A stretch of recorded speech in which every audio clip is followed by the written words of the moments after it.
নমস্কাৰ। প্ৰয়াত গণশিল্পী ৰাজীৱ শদিয়াৰ ৰাজহুৱা আদ্যক্ষতালৈ যাত্ৰা ডঙচু পূৰ্বোত্তৰ সংঘৰ আৰু বৰবাৰী ৰাইজৰ সহযোগত আমি এখন বাছ আৰু এখন ভান লৈছিলোঁ। মানে প্ৰায় 50-60জনমান মানুহ যোৱা হ'ব। তো সেয়েহে ওলাইছোঁ আৰু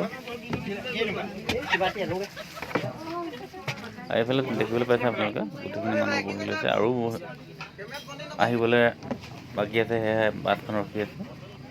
তো আমিও একেলগতে যাম বুলি আৰু এইফালে দেখিবলৈ পাইছে লগৰকেইজন বহি আছে আৰু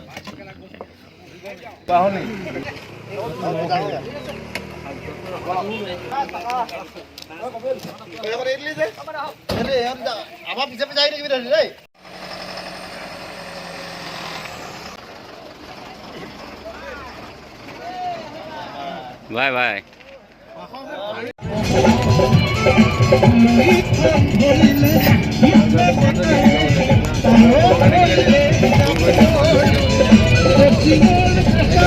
আৰু এইফালে চাওকচোন একদম অটলৈ আহি গৈছে একদম শদিয়ালৈ।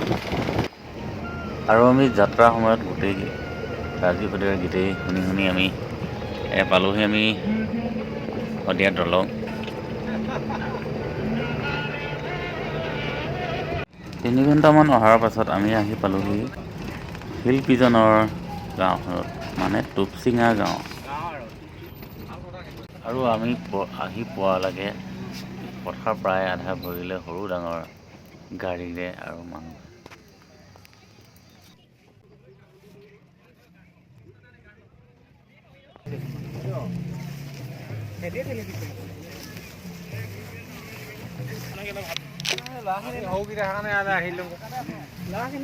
ঠিকেই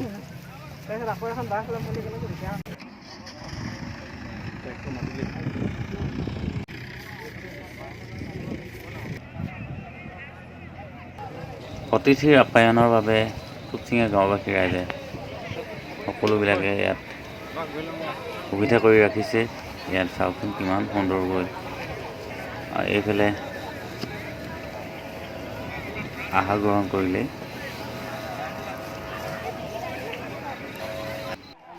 আৰু এইটো হৈছে শিল্পীজনৰ ঘৰলৈ যোৱা মেইন পথটো, যিটো পথত গোটেই মানুহেৰে ভৰি পৰিছে।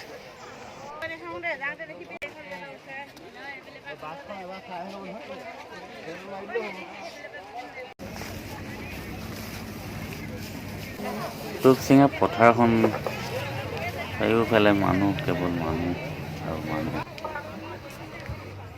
ইমানবোৰ মানুহৰ উপস্থিতি ইয়াকে বুজাইছে যে তেখেতৰ প্ৰতি থকা মৰম আৰু শ্ৰদ্ধাৰ বাবে আজি দূৰ দূৰৰ পৰা ইমানবোৰ মানুহ আহিছে।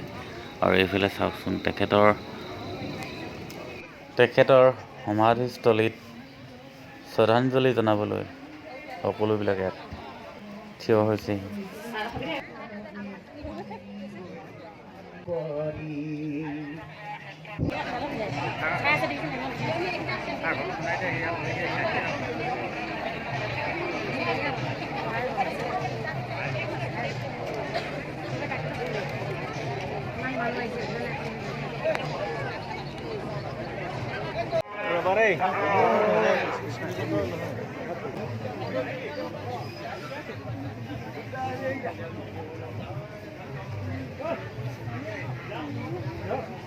জীৱিত কালত শিল্পীজনে কণ্ঠদান কৰা অন্তিমটো গীত আজি উন্মোচন কৰিবলৈ লোৱা হৈছে। আৰু সেই গীতটি আপোনালোকক অকণমান সময় শুনাবলৈ চেষ্টা কৰিছে।